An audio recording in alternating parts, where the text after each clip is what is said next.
Vamos a emprender un viaje. Os invito a que hagamos un viaje en el tiempo y en el espacio. Pues muy sencillo. Hay que prepararse y antes de prepararse el viaje tenemos que conocer un poco ciertas pausas de los lugares que vamos a visitar, porque a veces quizás estemos viendo una cosa que realmente no sea la que realmente es porque quizás tenemos una idea equivocada de lo que ahí está aconteciendo, y esto se nos va a dar en este viaje. Por eso vamos a prepararnos primero para el viaje, y he elegido voy a parafrasear porque no extendernos demasiado en el tiempo. Allan Kardec, en sus obras póstumas hay una parte dedicada a las manifestaciones de los espíritus, importante a tener en cuenta si vamos a hablar de mediunidad, evidentemente. Pues él allí nos está comentando cómo las almas o espíritus de los que han vivido constituyen el mundo invisible que puebla el espacio y el medio en el cual vivimos. Y de ahí resulta que desde que hay hombres, hay espíritus. Y que si estos últimos tienen el poder de manifestarse, deben haberlo hecho en todas las épocas. Es lo que comprueba la historia y las religiones de todos los pueblos. Estaba en los designios de la providencia poner término a la plaga de la incertidumbre y el materialismo por medio de pruebas evidentes, permitiendo que los que dejaron la tierra viniesen a testimoniar su existencia y a revelarnos su situación feliz o desventurada. Repito, estoy parafraseando un poquito estas palabras de Allan Kardec. En relación, esto es muy importante, lo que más quiero resaltar en esta conferencia es lo siguiente. Esa reacción constituye el origen de una inmensidad de fenómenos que fueron considerados sobrenaturales, porque no se conocía su causa. La acción del mundo invisible sobre el mundo invisible, o viceversa, o el invisible sobre el visible. Se da de las dos maneras, como es evidente. Dado que esa acción se funda en una ley de la naturaleza, los fenómenos que ésta produce nada tiene de sobrenaturales. Vamos a partir de aquí. Nada tiene sobrenatural. A nuestros tatarabuelos quizá les pareciese sobrenatural el conectar un aparato y estar oyendo la voz de un señor que está a miles de kilómetros de aquí. Sin embargo, está sujeto a unas leyes científicas y una tecnología. Pues vamos a partir de que muchos o todos los fenómenos que de alguna forma relacionados con lo milagroso o lo misterioso se debe a un principio de causa y efecto. ¿Qué ocurre? Que muchas veces no se conoce esa causa, solo se ve el efecto. Por eso acaba pareciendo ser lo que no es. Todas las religiones se basan en la existencia de Dios. Ese porvenir que es el capital interés para el hombre se encuentra necesariamente ligado a la existencia del mundo invisible. De suerte que el conocimiento de ese mundo ha constituido desde todos los tiempos el objeto de sus pesquisas y preocupaciones. Pues la mayoría se sentían y nos sentimos, ¿por qué no? Atraídos, ¿por qué no decirlo? Atraídos por esos fenómenos que vienen desde, no sabemos, más allá del otro lado de la vida, del mundo espiritual, podríamos decir. El hombre tiene instintivamente la intuición, todos nacemos con esa intuición desde la época más remota de que hay un poder superior al humano, que prácticamente es el que estaría guiando pues muchas de las cosas y fenómenos conocidos y que no conocemos. Esos fenómenos pasaron poco a poco del dominio de lo maravilloso a los efectos naturales, como hemos dicho en el caso de la radio. Luego vamos a ver un caso más concreto porque lo quiero ilustrar con el tema radio. Mi formación es como técnico de la informática, de la información y las comunicaciones. Un gremio que no existía cuando empecé a estudiar. Me formé al principio de electrónica industrial y luego pasé al tema de imagen y sonido.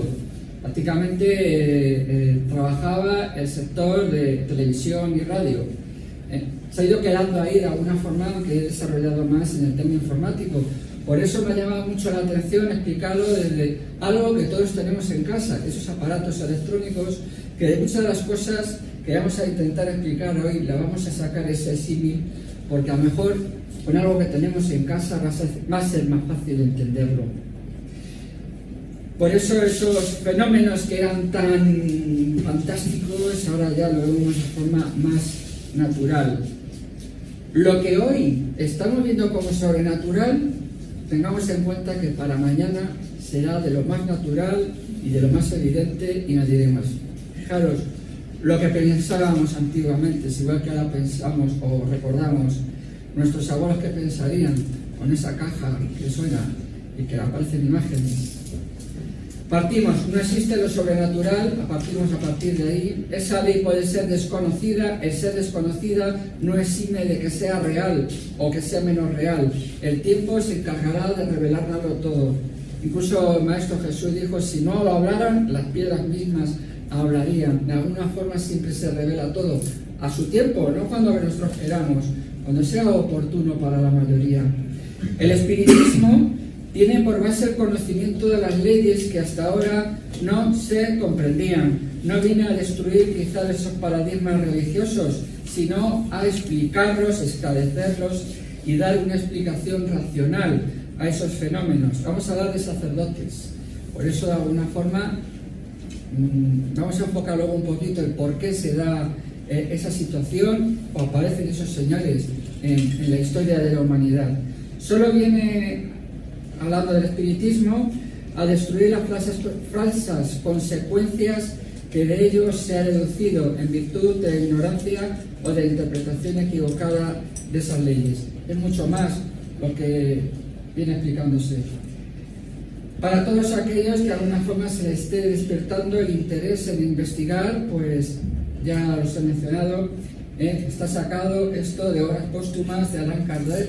Él dejó grandes escritos antes de desencarnar, que fueron publicados luego después, por eso ese nombre.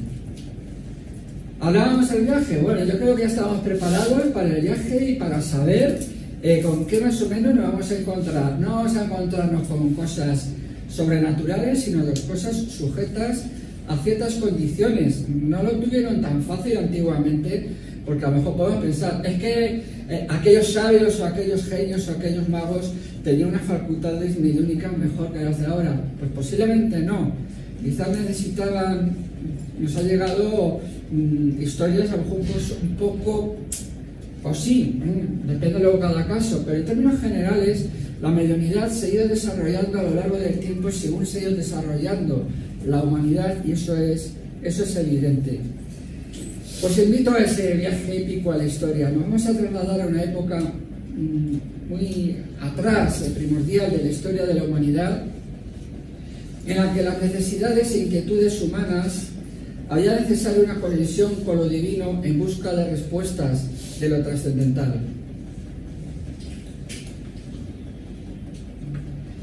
Ellos nos dejaron escritos conocimiento y guía. A lo primero no. A lo primero había veces que la historia no se escribía, luego posteriormente se escribió. Pues muchas veces, a lo largo de ir de boca a boca, la historia que al final se escribe puede haber cambiado mucho, esto es evidente. Maestros, profetas, sabios, sacerdotes, druidas, chamanes, etcétera, de los cuales todavía hoy nos revelan y traen mensajes en diferentes formatos, son los mediadores de esos mensajes ancestrales, son los que transmitían la voluntad de Dios para el progreso de la vida. Que luego algunos nos contaran que era voluntad de Dios ciertas cosas, bueno, también tenían derecho a equivocarse, ¿verdad? Vamos a dejarlo ahí y juzgarlos. La mayoría, yo creo que trataban de hacerlo todo desde el bien y de la buena voluntad. Los egipcios, vamos a hablar de los egipcios de épocas más antiguas, de algunas veces prestaron ciega sumisión y obediencia a los oráculos, hasta el punto de creer que su felicidad iba a depender de la poco o mucho que el buey estaba comiendo, o de movimientos erráticos que tenía un cocodrilo. Bueno, eso a lo mejor estuvo ocurriendo, por lo que parece que ocurrió en cierta época. Egipto fue muy adelantado y imagino que esto está hablándonos de épocas muy atrás. Tuvieron que superar muchas trabas de creencias, de alguna forma, hasta que llegaron más o menos a lo que llegaron. Podemos decir de que debido a la gran cantidad y multitud de dioses que tenían, ya que mistificaban casi todo lo que tenían, fue a partir de que se vislumbró un poquito ya el monoteísmo, aunque no llegó a cuajar. Cuajó luego posteriormente en el pueblo de Israel, como veremos más adelante. Pero ellos también lo tuvieron que trabajar. Sí, tuvieron grandes logros. Esto es un arquetipo, no quiere decir que haya sido un señor que hayas estado con esa cara. Hace referencia a pues unas cualidades, ¿no? Sería muy amplio entrar en ello. En la época griega, también aquí representada, es conocido el oráculo de Delfos, que hay aquí, que luego vamos a retomar un poquito, lugar donde se reunían para consultar a los sabios del más allá cuestiones trascendentales de sus vidas. Pero no estuvieron exentos en ningún tiempo, sobre todo también en el ópera de Delfos y en otros lugares, de engaños y oportunistas y pícaros que con sus imposturas se reían y aprovechaban de los creyentes en el mundo espiritual y en la necesidad de la comunicación con lo divino. Y esto ha hecho en algunas ocasiones daño y ha sido pruebas para muchos creyentes que les ha hecho debilitar su fe, pero luego todo se debe a unos principios de pruebas, expiaciones. Continuamos. Bueno, vamos a hablar también de los sumerios. De Sumeria también hay escritos. Ellos tenían creencia de que había una inteligencia que había venido de otros lugares. Ya lo hemos visto también en otras conferencias. Hubieron, tal vez un arquetipo, no es que a lo mejor viniesen con este aspecto, pero traían esto que sí se sabe que tenía que ver con el conocimiento, con la piña, que de alguna forma introducían, como comentaban algunos investigadores, como si ese conocimiento se lo introdujeran justo ahí también, la llaman glándula pineal o en forma de piña también. Bueno, es una forma quizás de ilustrarlos, pero creo que en algunos aspectos se acercaban. Que había una inteligencia de otros lugares fuera de la Tierra, pues ya casi lo tenemos asumido de que esto se está manifestando cada vez más. Vamos a continuar, porque cada tema se podría extender por una conferencia más cada uno. Abraham, que precisamente era de Sumeria, de Ur de Caldea, recibió un mensaje por seres espirituales para que se fuese a vivir a lo que era Canaán, a esta ciudad conocida como Salem, con un rey llamado Melquisedec, en el cual, si no se sabe, Abraham era un militar y se puso al servicio del rey Melquisedec por ciertos problemas de paz, vamos a decir, en aquel lugar. Pero empezó a acontecer en la zona de allí de Canaán ciertos acontecimientos por los cuales ángeles o espíritus superiores llegan a ponerse en contacto con Abraham. La mediunidad era de tal forma que es que para ser vistos y percibidos se tuvieron que materializar. Es que hasta que no llevaba un rato hablando con ellos, Abraham, y ellos más o menos lo dijeron o lo intuyeron, él no se dio cuenta de que eran espíritus. Inmediatamente cuando Abraham se da cuenta, y quiero resaltar esto, de que son espíritus elevados, él se arrodilla a adorarles. Y ellos, incluso en cuadros, no se ve bien aquí, en cuadros ya antiguos, el ángel o los ángeles dicen: levántate solo a Dios, a quien debes adorar. Hemos de destacar que es muy importante que los espíritus elevados impiden ser mistificados o venerados, dando esto importancia mayormente y exclusivamente a Dios Padre Creador, la causa inteligente de todas las cosas. Y eso es bueno resaltarlo, porque si en otras épocas eso hubiesen tenido en cuenta, se hubiesen librado de ciertas creencias limitantes que llegaron a tener, llamémoslo así, llamamos como creencias limitantes. Llegamos a Israel, finalmente se establece ya el monoteísmo en la nación de Israel, dentro de lo que también se conoció como una de las razas adámicas, en la cual pues a través de Moisés llega una primera revelación, en la cual pues haría falta una conexión entre Dios y los hombres y un mediador. Es a partir de aquí que lo que nace, por lo menos en Israel, ya existía en otros lugares, existía en Egipto, existía en Sumeria, el factor del sacerdote. El sacerdote, ¿cómo lo podemos definir? ¿Por qué no definirlo como un medium? Un medium, pero que con unas facultades mediúnicas, sí, quizás por encima a los de la mayoría, pero sin embargo, todavía, debido a que la humanidad le quedaba todavía mucho por evolucionar, pues tenía también sus limitaciones. Se le da ayuda desde el mundo espiritual para que los sacerdotes, mayormente el sumo sacerdote de Israel, pueda conectar con lo que es los mensajes del mundo espiritual. Aquí vemos a Moisés ordenando a Aarón como sacerdote. En el servicio en el templo debían ser, estaba encargado de la tribu de Leví. Cada tribu de Israel tenía su trabajo. El servicio ministerial del templo era de los levitas, pero el sumo sacerdocio debía ser del linaje de la familia de Aarón. Lo establecieron así, pues bueno, pues ahí se fue de alguna forma descrito así por algún motivo que a lo mejor desconocemos. ¿Y quién no ha oído hablar de Busca el Arca Perdida? Se ha mostrado mucho el tema del Arca de la Alianza en películas, ¿verdad? El Arca de la Alianza lo vamos a entrar un poquito, cómo estaba hecho y cierta fenomenología y debido a qué podría haber sido eso. Todo esto que les estoy explicando es desde el punto de vista del estudio que he podido ir realizando a lo largo de ciertos años. No quiere decir que sea incorrecto, exacto o que esté en posesión de la verdad absoluta. Es, a mi entender, una de las tantas posibilidades que podríamos dar como explicación a fenómenos que de otra manera nos hubiesen parecido casi increíbles de entender.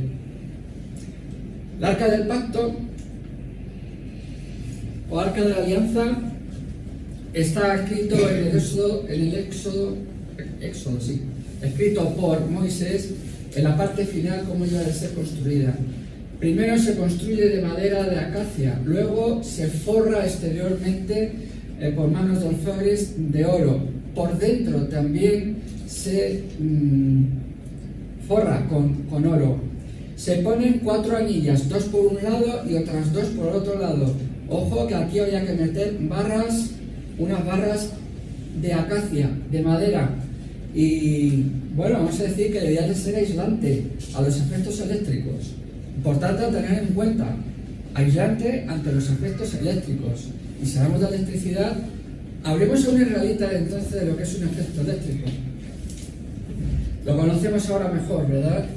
Vamos a ver algunas de las cosas que ocurrió con el arca.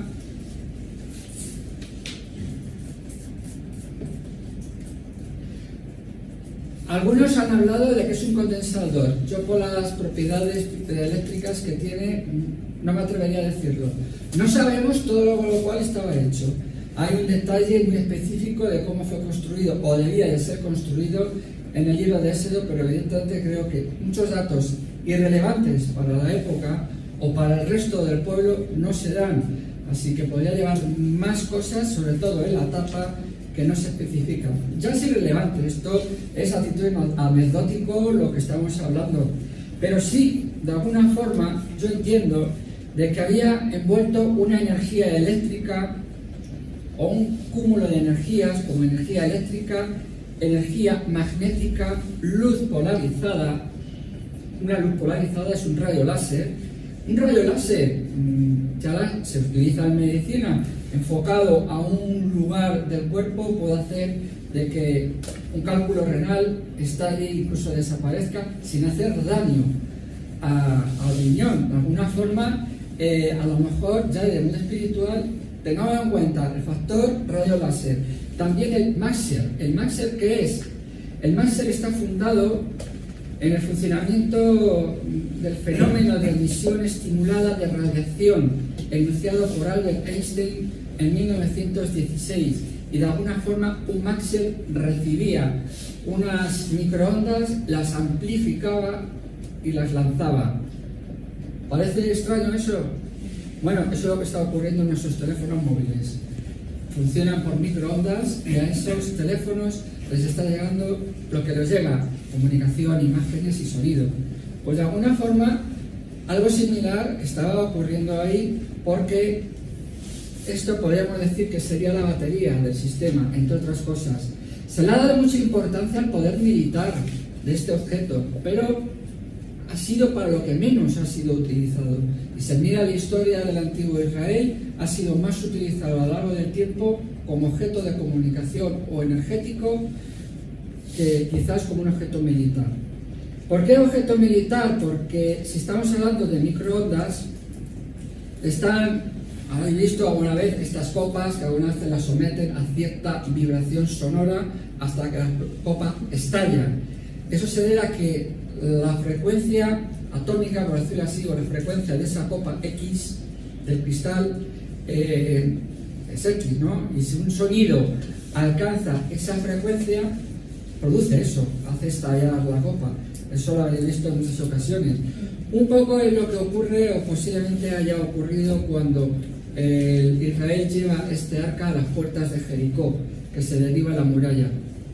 No es algo directo que salga del arca, porque hay grandes gritos, toques de trompetas, que si un dispositivo que hubiese cercano hubiese filtrado el ultrasonido de esas voces y de esos cuernos tocando a una frecuencia prácticamente inaudible para el oído, pero que afectara a la molécula de las piedras de esa muralla, fácilmente las hubiese hecho estallar.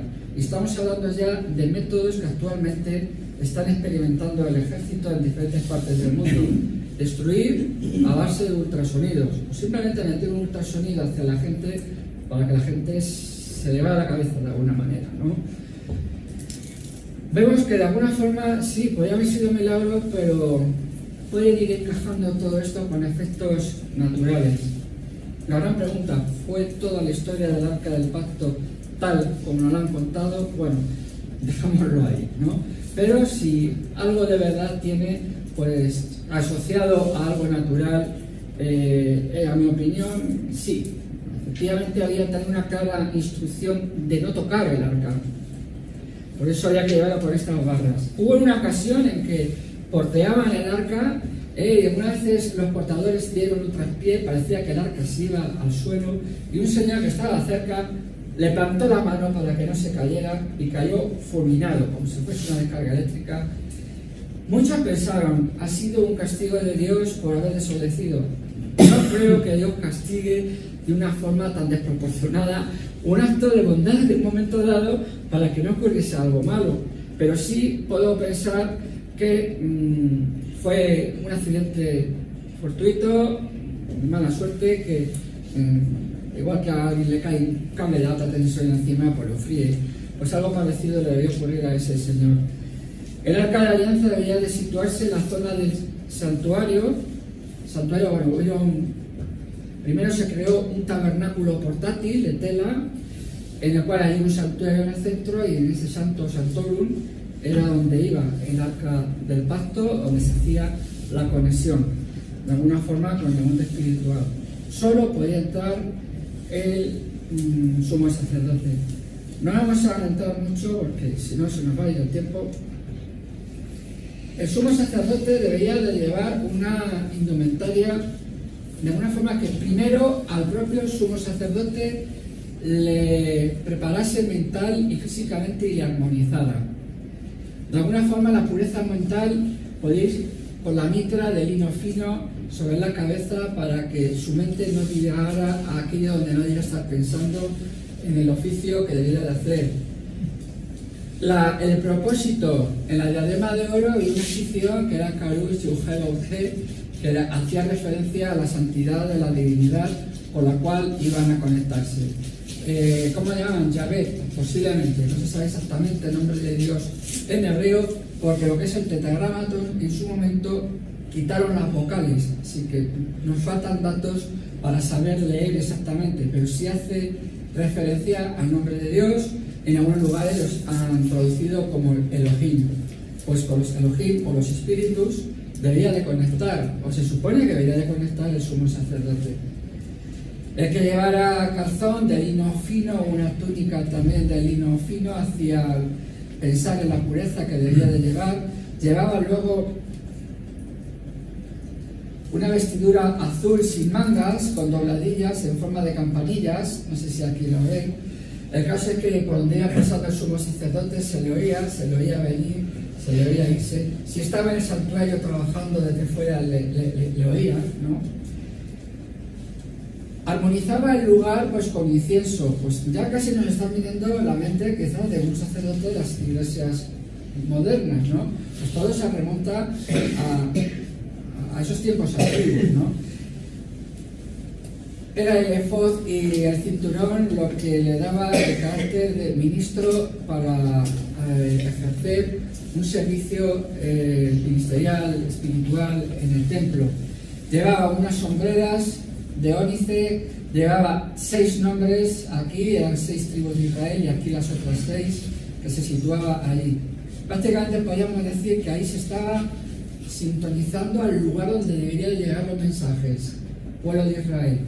¿Cuál debería de ser el resultado de ese mensaje?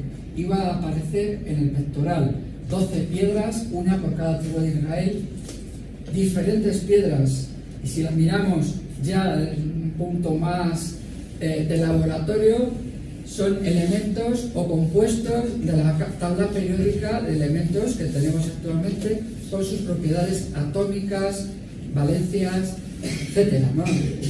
Cada uno con una característica concreta que ante ciertas circunstancias iba a responder de una manera o de otra.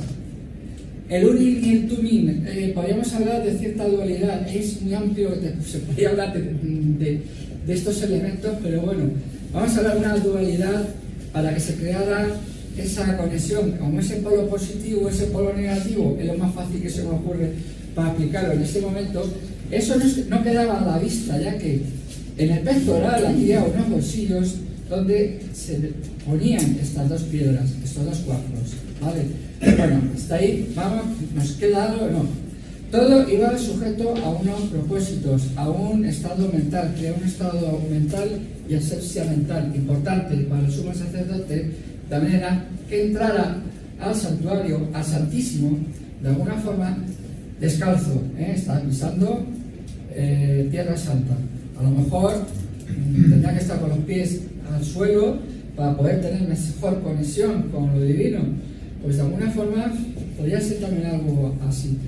Todos son hipótesis, no quiero dar a entender con esto de que crear un paradigma ni nada parecido. Coincide también con otros estudios que se han hecho. En esto sí hay controversias porque a la hora de colocar las piedras deben de tener un orden.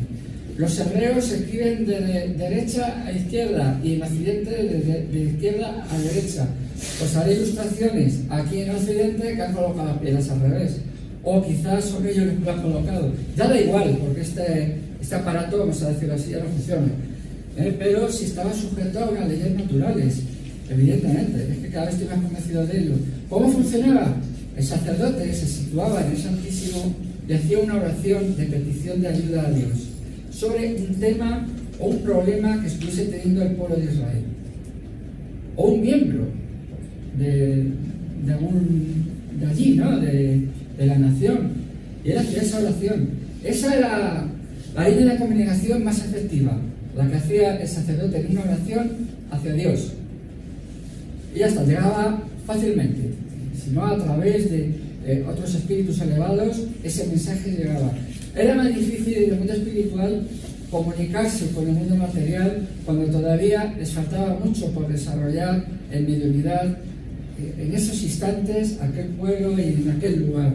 Por eso, de alguna forma, cuando el sacerdote habla desde el arca del pacto situada en el Santísimo, la pieza principal del Arca del Pacto, no lo he comentado antes, es la tapa llamada propiciatorio.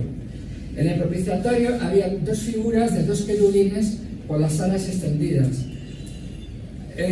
Las alas de los ángeles se refieren mayormente a la velocidad de respuesta, de alguna forma. Iban a un lugar, no quiere decir que evidentemente llevasen alas, eso lo tenemos claro y eso creo que ya lo conocemos.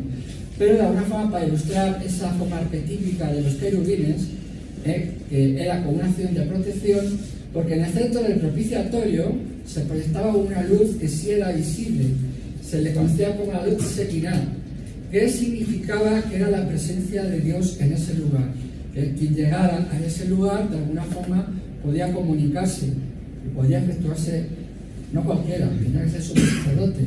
Si entraba alguien que no fuese sumo sacerdote, estaba expuesto a radiación y explosión.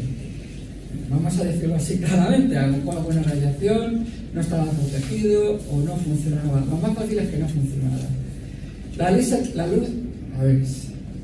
La luz Shekinah de alguna forma haría una interacción con la frecuencia molecular del Urim y el Tumim, del cual ese mensaje ya codificado o grupo de mensajes codificados pasaba a los hombreras, y era de las hombreras que iban comunicadas.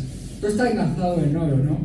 Había una conexión con el pectoral del juicio. Pues esto se encendía. Dependiendo del resultado del mensaje, se encendía en cierto orden y algunas se encendían, otros no. Como llegaban letras de los nombres de las tribus de Israel, el sumo sacerdote decía que el Espíritu Santo le ayudaba a decodificar ese mensaje. Hacía falta una codificación que llegaba del mundo espiritual y una decodificación. Esto también ya es lo que ocurre con las ondas de radio. Muchas veces las ondas de radio vienen codificadas y el aparato las decodifica para hacerlas audibles. Algo similar podría estarse dando. Ya digo que bueno, quizás en un futuro, si fuese necesario, se nos contara más o se encontraran más respuestas a todo esto. En el siglo XX se conocieron las propiedades piezoeléctricas de muchos materiales, sobre todo del cuarzo, como al ser sometidos a una corriente eléctrica vibraban. Pues quizás ya de alguna forma nos está dando una respuesta a lo que estaba ocurriendo en este, podemos llamarlo ya display de alguna manera.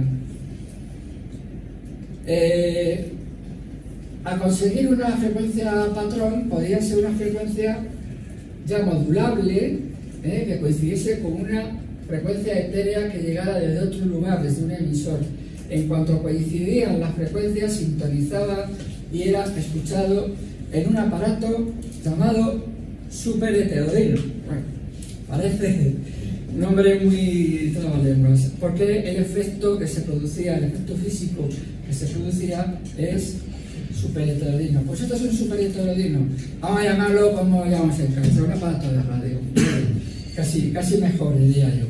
Pues ese era el efecto que se conseguía con estos componentes electrónicos. Están ya en desuso porque igual que quedó en desuso el pectoral del juicio, se nos quedó en desuso estos cuarzos, porque ya la electrónica es digital y ya no recibimos. Todavía algo se recibe en frecuencia modulada y en onda media, pero está en desuso. El mundo va evolucionando y cosas que anteriormente nos servían para comunicarnos, ahora cada vez están quedando más obsoletas. ¿Se puede pasar mensajes a través de la luz? ¿Puedo lanzar yo un rayo de luz con mensajes? Bueno, ¿sabéis que lo tenemos en casa casi todos? A través de la fibra óptica, una fibra de vidrio, de alguna forma por impulsos de luz, estamos recibiendo las señales de internet. Y es un conductor, no es eléctrico, es de luz, de alguna forma, con lo cual estamos recibiendo la señal de internet. Y todas las comunicaciones, mayormente, casi todas las comunicaciones a nivel mundial se está haciendo entre microondas, a través del espacio y a través de estas conexiones. No vamos a tratar más, sino es dar una explicación técnica a ciertos fenómenos. En nuestro viaje podemos conseguir encontrarnos con Hermes Trismegisto, Hermes Trismegisto, conocido por los griegos, asociado a Thoth el Atlante, quizás también en Imhotep. Hay muchas cosas en las cuales nos hace pensar que quizás era el mismo personaje. Se nos habla de alguien que llegó de un lugar, de otro lugar que no era la Tierra, que enseñó a la raza humana a escribir, entre otras cosas, asociado también a los principios también herméticos. Imhotep también enseña la escritura, pues hay varias cosas que coinciden, y fue el primer constructor de las pirámides en Egipto. ¿Era el mismo? Posiblemente. Lo que no se sabe es si era el mismo en la misma época, conocido con diferentes nombres por diferentes culturas o en diferentes reencarnaciones, pero sí ya empiezan a llegar hombres sabios. Vemos aquí, entre otras cosas, que caracterizaba a Hermes Trismegisto era el caduceo y el conocimiento de los astros. El caduceo también lo lleva Mercurio, también estaba asociado de alguna forma a Hermes Trismegisto, también asocia a estos personajes con Enoch. O es un arquetipo o fue alguien muy sabio que nos dejó mucha información a través de las enseñanzas herméticas. Ha habido confusiones también, muchas veces se ha asociado al caduceo con el símbolo de la medicina, cuando obviamente es el símbolo del comercio, quizás también de la ciencia. El de la medicina es la vara de Asclepio o vara de Esculapio, muy parecida también. Pero bueno, aquí nos una explicación de cómo muchas veces interpretar los símbolos y las cosas, cada uno lo ve de alguna manera diferente.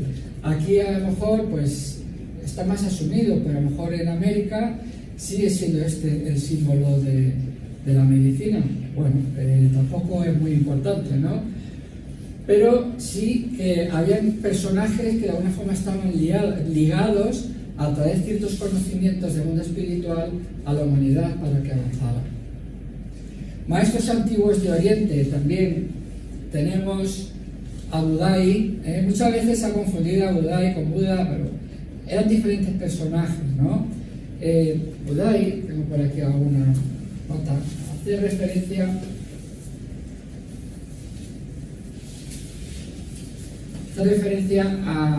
a la escuela budista de Mahayana y le consideran como una encarnación de Maitreya. Bueno, alguien que quizás trajo enseñanzas filosóficas y morales en su día. Pero aquí tenemos a Buda, Siddhartha Gautama, que no tenía que ver, aunque coincidían en muchas cosas, porque finalmente todo lleva atisbo de verdad. Nada lleva la verdad absoluta, pero cada enseñanza lleva un atisbo de esa verdad. Cuando ya hay enseñanzas que van coincidiendo unos con otros, pues ya de alguna forma se va afianzando. Confucio, gran filósofo, del cual a través de su filosofía y sus enseñanzas se crea el confucianismo. Y luego Lao Tse, también un líder religioso y filosófico que enseñaba siempre de palabra. Todo era de palabra, no escribía nada. Hasta que al final hay un momento en que algunos relatos sostienen que él viajó hacia el oeste montado en el búfalo de agua a través del estado de Qin y llegó al paso de Sangu. Y allí el guardián de aquel paso, no estaba hablando nada de hoy, pero era un lugar, que él llega y ese guardián le dice: maestro, vengas a mi casa a vivir durante un año y por favor escriba todo lo que sabe, no nos ha dejado nada escrito. Le convenció, finalmente el maestro se dejó convencer, mejor dicho, y fue cuando escribió el Tao Te Ching, uno de los grandes textos espirituales que podemos disponer de la filosofía oriental y origen del Tao. Los profetas bíblicos. Tenemos a Daniel. Daniel estaba deportado en Babilonia. Fue cuando Israel fue deportado a Babilonia. Él era vidente, tenía visiones, tenía sueños, y uno de sus mensajes, en el cual aparece una escritura, dice: Nenet, Nenet, Kiru Parsi, en el cual dice: tu reino ha sido medido, ha sido hallado deficiente y va a ser eliminado de alguna manera. Tu reino será entregado a los medos y los persas. Bueno, pues el que Daniel dijera eso a Belsasar le trajo duras consecuencias. algo a lo que se exponen los profetas y los medios, que luego reciban alguna represalia. Efectivamente, luego fue Darío quien invadió Babilonia y pasó al imperio medo, posteriormente persa. Ya llevo con pequeñas. También tenemos a Ezequiel. No vamos a entrar en toda la parafernalia de las visiones de Ezequiel porque son muy profundas y pocas teologías se ponen de acuerdo en algunas cosas. Pero sí se puede decir que de alguna forma sí tiene visión de lo que es el mundo mayor, de que hay espíritus más elevados, medios y algo menos, pero dentro ya del mundo espiritual alto, ¿no? Y cómo dependiendo del grado de evolución que ellos tenían una tarea o tenían otra. Y de alguna forma ahí se expresa el orden celestial, vamos a decirlo de alguna manera, ¿no? El orden en el mundo espiritual ya promovido desde la alta divinidad de Dios Padre y también a través de su Hijo, nuestro Maestro Jesús, para que todo vaya acorde de una forma seria y eficaz. Podríamos decir que lo que transmite Ezequiel a grandes rasgos es eso. Coinciden muchos arquetipos de Ezequiel con Juan, que también es alguien que me gusta mucho resaltar, porque ocurrió lo mismo que con Abraham. Cuando Juan se da cuenta, cuando está escribiendo el Apocalipsis, que es un ángel, un espíritu superior, el que le está dando ese conocimiento, se arrodilla ante él para adorarle y también tal como en este cuadro y se dice en las escrituras, el ángel le dice: Juan, levántate, es solamente a Dios a quien debes adorar. Un punto más en el cual se reafirma que desde el mundo espiritual los espíritus elevados, sobre todo, no dejan ser mistificados ni adorados y muestran su humildad como obreros en la obra de Dios en el universo y para el bien de todos. Eso es algo que también voy a destacar. Todas las cosas que vienen a lo mejor en el libro del Apocalipsis, esta es una de las que más atención me ha llamado. Juan el Bautista, último profeta, podríamos decir, del Antiguo Testamento, o el primer profeta, o de los primeros profetas del Nuevo. Él ya no iba a poder profetizar, va a venir el Mesías, sino el Mesías ya está con nosotros, ya él profetizó de que el Maestro Jesús había llegado. Y os invito a que podáis examinar la historia de una de sus anteriores reencarnaciones, el profeta Elías, también con gran poder sobre el mundo natural para poder explicar lo que era espiritual. Medium, pues los profetas podríamos poner que eran grandes mediums que hubieron en la historia de la antigüedad. En Europa, desde el mundo espiritual, ya no recuerdo si era en el libro o en los dos, Exiliados de Capella y A Camino de la Luz, se decía de que pueblos hiperbóreos, o lo que eran los antiguos europeos, no tenían en un principio muy desarrollado su interés por espiritual, hasta que hubo un boom en un momento dado que en las regiones germánicas, en Germania, aparecen ya los celtas con sus druidas, los vikingos y otros pueblos que con un gran interés por conectar con el mundo espiritual, con los seres que habían desencarnado, por el mensaje que les podían dar y a veces por el miedo que les podían ocasionar a algunos que tuviesen deudas con ellos. Ahí aparecen ya los druidas, tan importantes en la cultura celta y galesa, tanto de las Galias de Francia como en Gales. Todas las naciones, de alguna forma, de origen celta, pues estaban ligados a esos fenómenos. Muchos relacionados con aquello, Cromwells hay a lo largo de toda Europa y hay bastantes en España. Lo que ocurre, claro, el que más conocido es el de Stonehenge, allí en Inglaterra, ¿no? Eran lugares de culto, de estudio y de meditación. No sabemos todo lo que conllevaba, pero si miramos, hay un parecido con el oráculo de Delfos, ¿no? Posiblemente, pues tenía un parecido. Bueno, se cree que eran para culturas muy diferentes, pero que iban a un propósito que al final iban coincidiendo. Creemos de que finalmente todas las culturas, todas las ideas, acabarán depurándose unas a otras, cada una desde su atisbo de verdad, ninguna con la verdad absoluta, llegan a fusionarse creando ya lo que es una creencia común en toda la humanidad. Eso es lo que se pretende, que nos dicen los hermanos del mundo espiritual, que se pretende que llegue a acontecer un día en el mundo. Iberia, sí, podría haber tenido cultos ancestrales, porque se cree que la dama de Elche, no es que fuera de Elche, porque se encontró en Elche, era posiblemente una sacerdotisa de la época ibérica, ya con rasgos europeos y muy afianzados pues, con los grupos nacionales o raciales o étnicos que había en la península ibérica en aquel entonces. Mediunidad de las Américas, pues también, de alguna forma, es que en todo el mundo se viene dando el efecto, con sus historias, sus leyendas y sus mitos, todos ligados a una enseñanza o un interés por conocer el mundo espiritual. Lo que conocían, lo decían, lo que no, por desgracia sí lo imaginaban. Aunque muchas veces en ese imaginario, pues también hay trazas de verdad. Tenemos todavía en América Latina un grupo que a mí me llama mucho la atención, que son los queros. Están muy aislados, llevan una enseñanza, por lo menos podemos decir, poco cruzada con las ideas míticas religiosas de Europa. Invito a que estudiéis sobre los queros, es interesante. Igual que la cultura de Tiahuanaco, pendientes de que sí, ellos pensaban de que también habían espíritus que habían venido, o seres que habían venido de otros lugares ajenos a la tierra a traer conocimiento, igual que los mayas, igual que los indios de Norteamérica. Especialmente también hay una conexión con el mundo espiritual y con los seres que han desencarnado entre las tribus del Amazonas.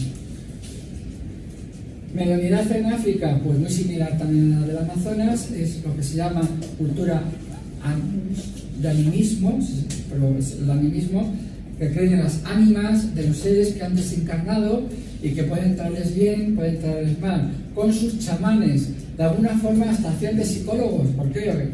Había veces que el chamán se daba cuenta, es que esto es el problema que tienen, que están tristes porque algo ha ocurrido, ¿no? Como montaba la fiesta. Recurrían a todo aquello que podían ayudar a sus gentes a subir, vamos a decir, la vibración.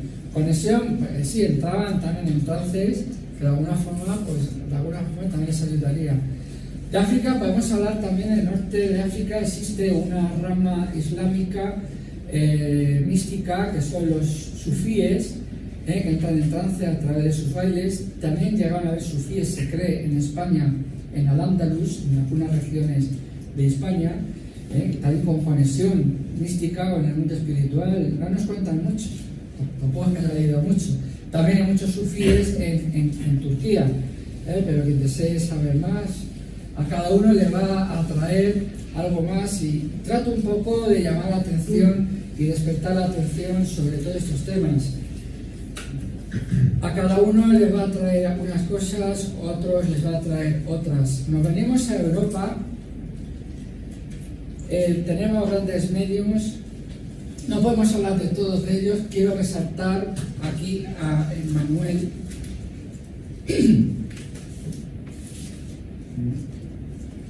Me cuesta el apellido decirlo.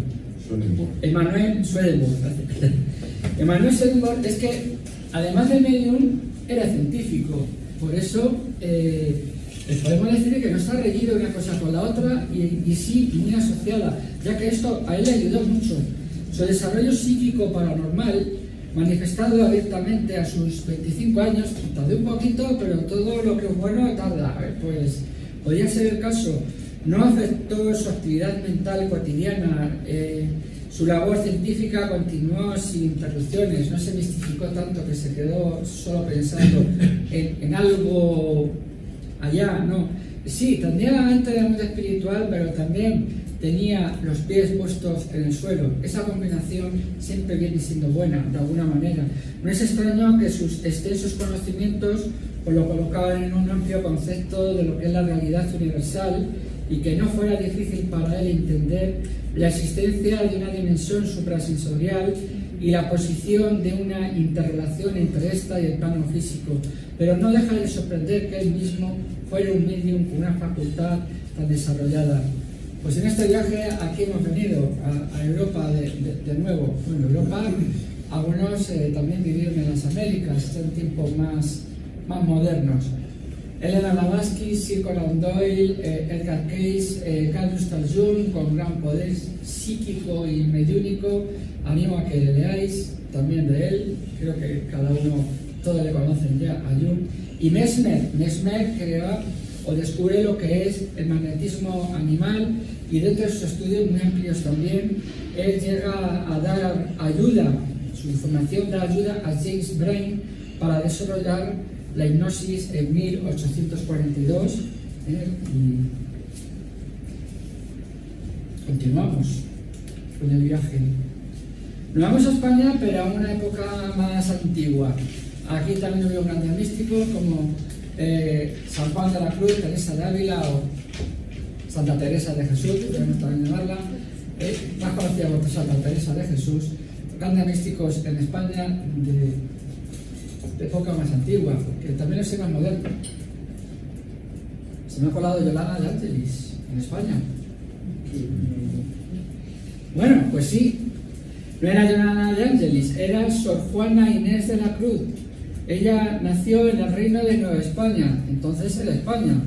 Era lo que actualmente es Centroamérica, México y un tercio de Estados Unidos. Era el reino o virreinato de Nueva España. No da tiempo a hablar mucho de ella, pero ya sabéis, fue la anterior reencarnación de Joana de Ángelis. Ya fue posteriormente cuando reencarnó como Joana de Ángelis. José María Fernández Colavida. Él, con sus inquietudes, sus investigaciones, quería leer algo más acerca de él, pero creo que el tiempo no lo va a permitir, pero bueno. Él conoce a Ramón Layer y Pomares, este otro señor, que aunque sí, era de Alicante, pero él vivía, creo que era marino, vivía en Marsella, y conoció allí a José María Fernández Colavida y él le regaló el libro de los espíritus en francés. El impacto que tuvo en él, no hace falta que lo digamos, pasó a ser lo que conocemos como el Allan Kardec español, de alguna manera. Él empezó a traducir los libros de la codificación espírita, montó una librería para distribuirlos, y fue allí cuando en una ocasión solicitó a su amigo Allan Kardec 300 libros de contenido espírita, todos para traerlos aquí en España. Cuando llegan a España, en el puerto de Barcelona, debido al famoso auto de fe de Barcelona de 1861, le quemaron los libros.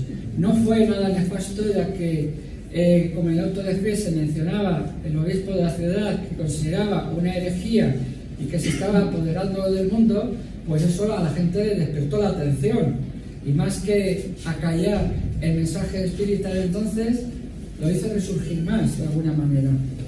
Capitán Layer, importante, era capitán porque era marino mercante, le ocurrieron muchas cosas, no da tiempo a mencionarlas todas, y bueno, tenemos algunos más. Amalia Domingo Soler. Había mucha conexión también entre Fernández Colavida con Alberico Perón para lo que es la divulgación del espiritismo en España. Tampoco hay que olvidar que también un personaje, Manuel González Soriano, que también aportó lo suyo. Esta biografía la podéis encontrar en la página web de la Federación Espírita Española, donde vienen todas las biografías de estos antiguos mediums y divulgadores espíritas de España y muchos más, y de otros lugares, ¿no?, del mundo. Como por ejemplo Vicente Torres Solanot, Miguel Delibes, Manuel Sanz Benito, Salvador Selles y Ángel Aguarot Ayerbe.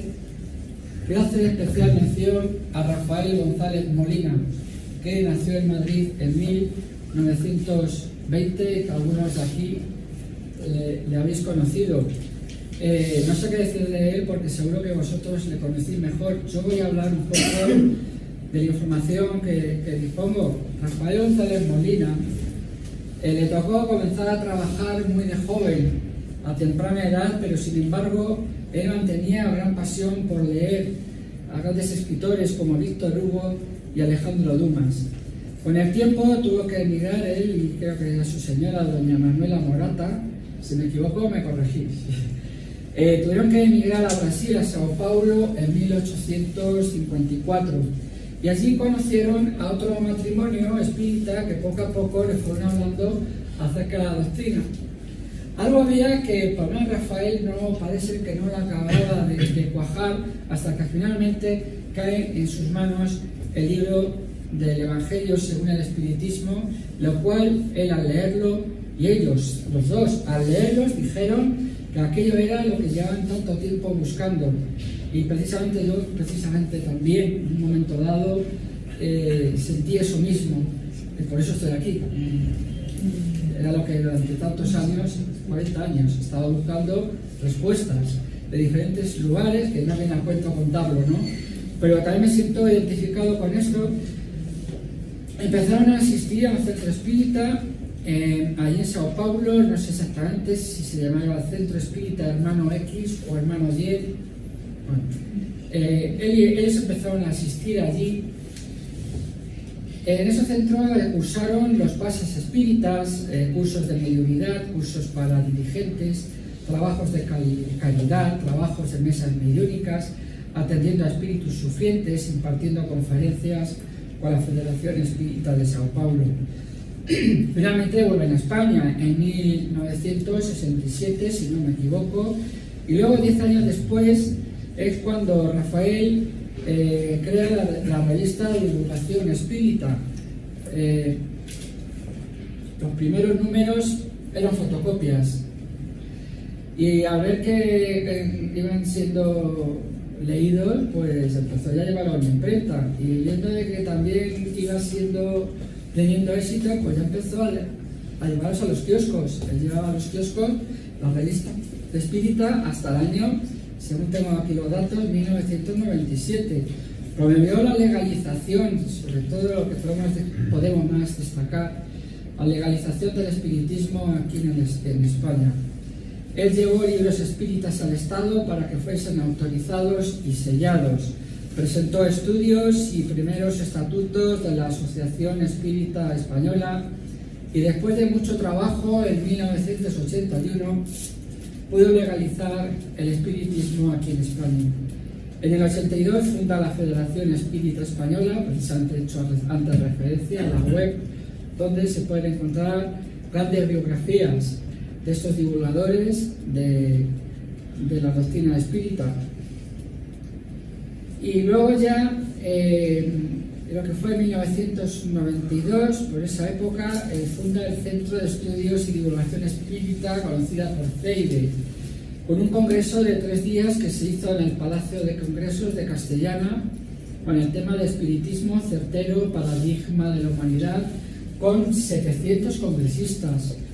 Dicha fecha abrió una puerta al espiritismo en España, realizándose congresos nacionales anuales que todavía siguen haciéndose actualmente por toda la geografía española.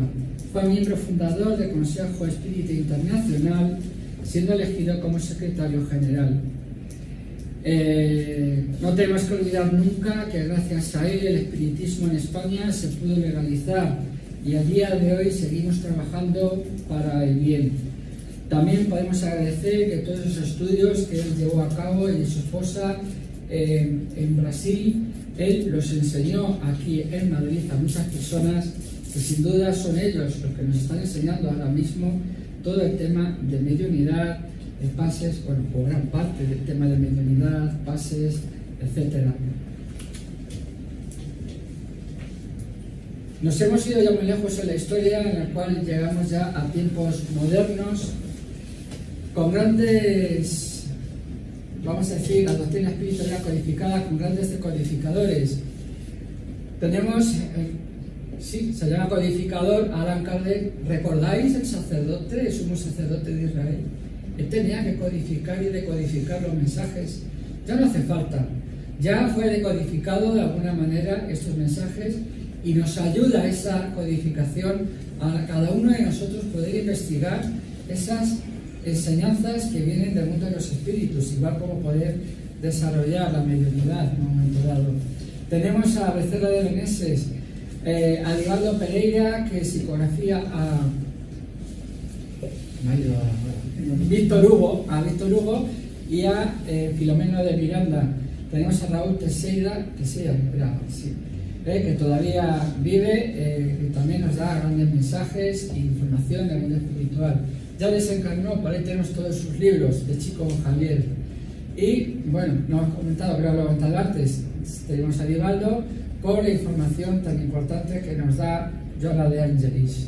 No da tiempo a mencionar mucho más de ellos, pero sí les invito a que puedan acudir aquí, a seguir acudiendo al Centro de Estudios Espíritas de Madrid, ya no solamente a los 5 libros de la codificación de Allan Kardec, también escribió 2 más, que es el espiritismo y obras póstumas, con lo cual hemos abierto esta conferencia de hoy.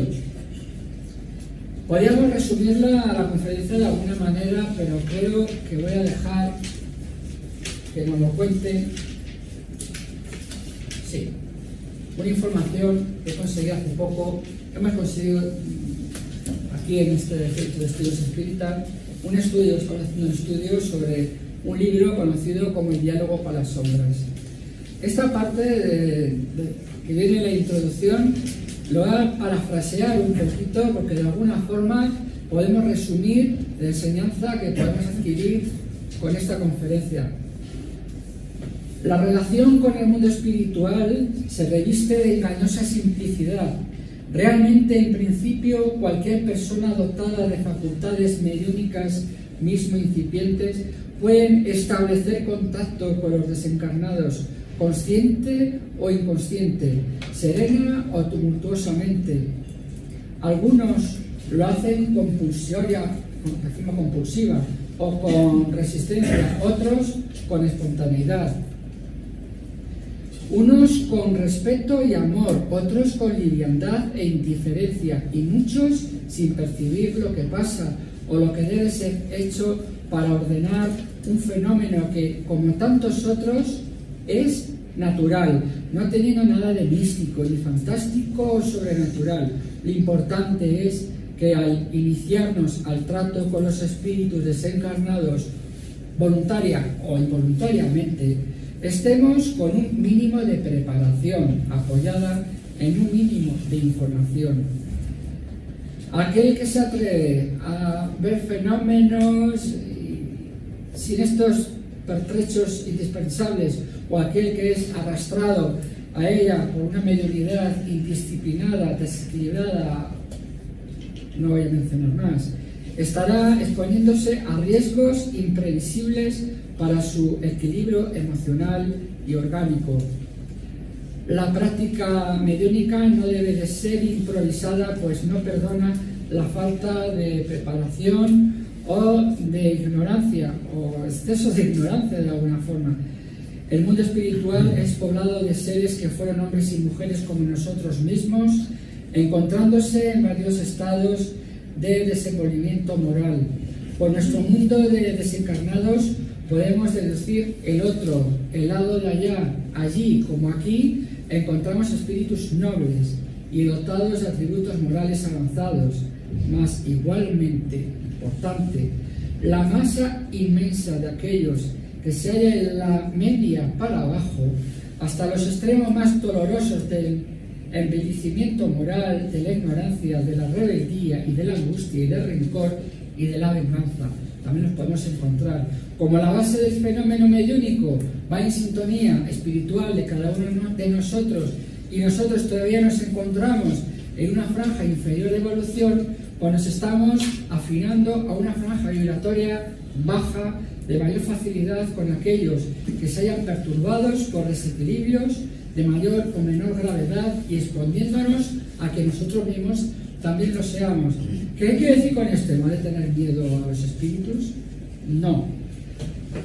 Queremos decir de que esto no quiere decir obviamente que estemos a la entera merced de los espíritus perturbados y perturbadores, ya que velan por nosotros compañeros de elevada categoría, muchos de ellos mencionados. Aquí tenemos de Becerra de Meneses, muchos otros más, las doctrinas de Allan Kardec, los mensajes de Vera de Angelis, sobre todo el Evangelio del Gran Maestro Jesús, pues todos ellos velan por nosotros, compañeros de elevada categoría, siempre dispuestos a ayudarnos, mas no nos podemos olvidar de que ellos no pueden hacer por nosotros las tareas que nos incumben a nosotros. O sea, no van a hacer el trabajo que nos corresponde hacer a nosotros, ni librarnos de las pruebas, pero sí mucho pueden hacer por ayudarnos desde nuestro libre albedrío a poder aguantar y afrontar esas pruebas. Podemos evidentemente contar con la buena voluntad y la ayuda de esos hermanos mayores y por consiguiente con su protección cariñosa, no a costa de ofrendas, como hemos visto quizás de los sacerdotes antiguos, ni de los ritos mágicos, de símbolos, de trabajos encomendados. Eso ya no es necesario en estos tiempos, ya que no es con un procedimiento recto por el cual procuremos desenvolver en nosotros mismos el esfuerzo moralizador, el aprendizaje constante y la dedicación desinteresada en el mensaje, en el semejante, perdón. Nunca somos tan pobres de bienes materiales y espirituales que no podamos donar algo a los demás.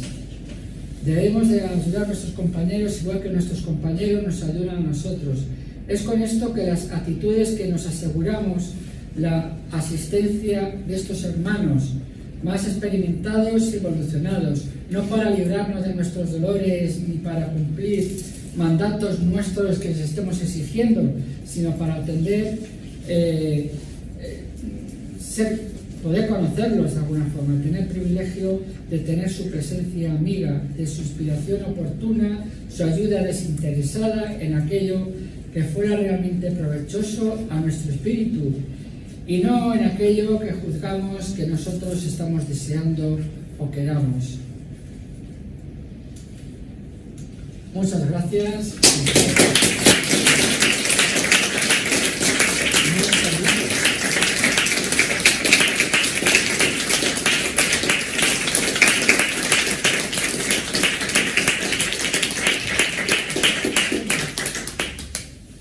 Bueno, pues muchas gracias por 5 minutos.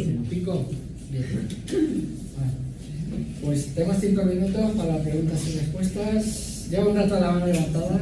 Solo quería saber sí. ¿En dónde se puede mirar que San Juan Inés de la Cruz es la anterior encarnación de Jonari Angelis. ¿En la Federación Espírita Española? A ver, estaba... Había mencionado, es que se confunden algunas veces los nombres. El primer nombre era... Hemos hablado de Sor Juana Inés de la Cruz. Sí, pero has dicho que... Era anterior reencarnación a Jonari de Angelis. Sí. ¿Hay algún lugar concreto? Hay referencias. Bueno, no si no lo busco, no hay ningún problema. Muchas gracias. Hay un libro que es Te perdono, que relata la vida de ese espíritu, al menos hasta que llega a... No, el libro de Te perdono no es de Juana de Ángeles. No, Es la vida de Teresa de Jesús. No sé si en alguna ocasión, en alguna conferencia, pues se ha llegado a decir. Hay varios reencarnaciones. Hay un libro de Sueli Caldas-Huber, que es una medium brasileña, muy interesante, con todo el desarrollo mediúnico que tuvo al principio Francisco Cándido Xavier, luego también Divaldo Pereira Franco, donde en los inicios de la mediunidad de Divaldo recoge muy bien quién le fue acompañando. Y hace un recorrido muy interesante sobre Juana de Ángelis. Me parece muy interesante. Está por aquí en la biblioteca, luego te digo el título exacto. Mira, llamas a la Federación Espírita Española y pides las vidas de Juana de Ángelis. Y te dicen todas las que ha tenido. No solo la de Sor Juana de la Cruz, ha tenido otras mucho más importantes que esa. Juana de Cusa fue anteriormente. Juana de Cusa. Fue un Juana de personaje, Cusa fue Juana de la Jesús, Jesús. fue compañera, ministra del Maestro Jesús en la época de los apóstoles. Era esposa de un funcionario romano de la época, no recuerdo si era de Herodes o de... El marido era funcionario, no sé, la corte de Herodes o de Pilatos, ahora no recuerdo. Pero de aquella época, Juana de Cusa fue una de... Igual que también María Magdalena, que se le menciona más, Juana de Cusa pues también les dio apoyo e impulso a poder divulgar el Evangelio de aquel... Y la quemaron viva junto a su hijo. Al final la quemaron viva en el circo romano junto a su hijo. No, el circo romano no. ¿No fue el circo romano? Para que va lo mismo. Es que da igual de que diga uno, al final siempre da igual de uno. ¿Hay alguna pregunta? Sí. Yo por aquí. Mira. Va a dar tiempo a las dos, yo creo. Ya. Primero.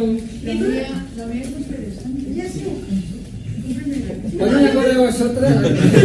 Si va a dar tiempo. La mía es muy chiquita. Si son cortitas o va a dar tiempo. La mía es pequeña. Mi duda da, por ejemplo, cuando hablábamos de la mediunidad antigua, Sí. y hablábamos en el caso de África y Latinoamérica, ellos utilizan muchísimo lo que son, digamos, alucinógenos, estimulantes para llegar Sí. al trance. Entonces mi duda era tratar de evaluar lo positivo, o lo riesgoso, o lo innecesario de... Puedo explicarlo de la parte que yo conozco. Sí.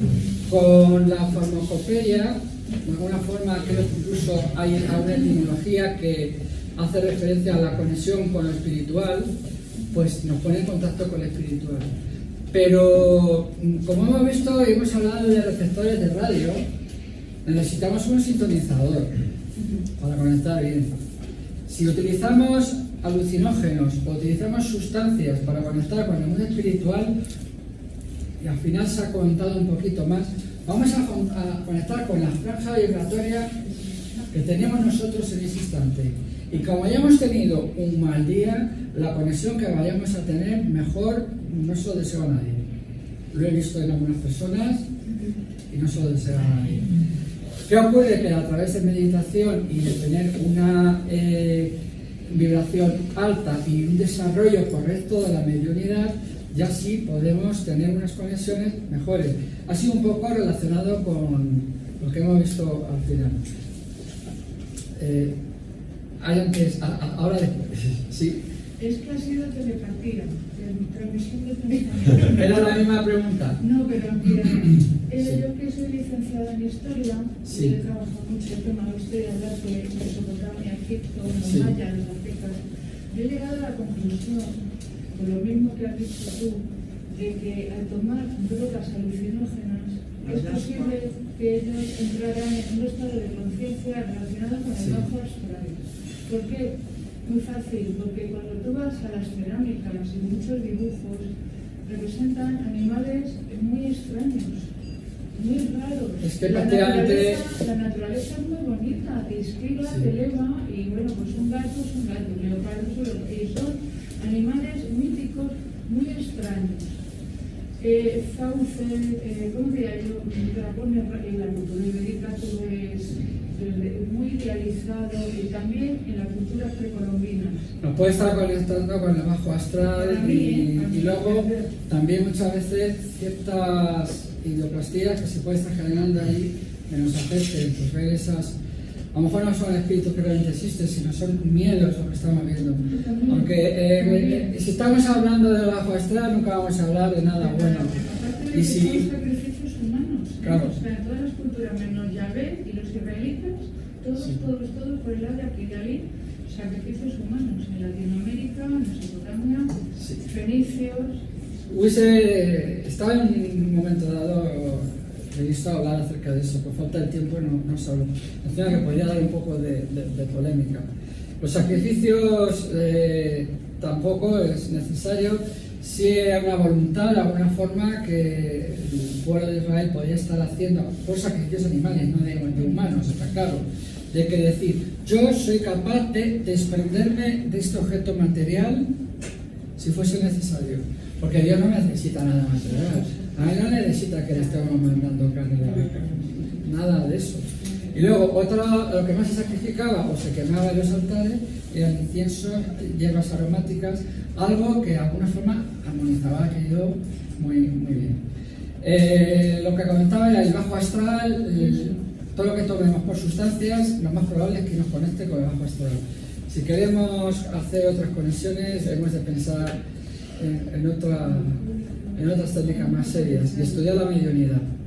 Estaba ahí antes. Pues digo, quería preguntar que si no lo he entendido mal, todos los avances que hemos tenido siempre ha sido por parte del otro lado, de la ayuda, por parte de medium, por parte de intuiciones a científicos. Sí. Entonces, si incluso no hubiéramos tenido esa realidad, las personas, no hubiera habido tanto avance. muchos en la científicos humanidad. han sido intuidos en sus investigaciones, incluso cuando hablan del invento del horno de microondas de los americanos, algo que me da escalofrío hasta pensar lo que quieren hacer, es utilizarlo como arma también, de alguna forma. Está muy relacionado también casi con una de las funciones que podría haber tenido el arca. Pero claro, en un momento dado, sí, los científicos, que me estaba yendo un poco, de América, que estuvieron investigando los microondas, uno que oyó campanas y sabe dónde, ha llegado a los científicos de tal lugar y ha sido tecnología comunicada por los extraterrestres. Bueno, a lo mejor la forma de entender de ello, podemos entenderlo, pero sí que algunos estudios científicos, algunos hacen alusión a que han sido intuidos por un mundo superior, de una inteligencia superior, sin entrar a ello, pero los científicos todavía son reticentes. Van abriéndose, pero muy poco a poco.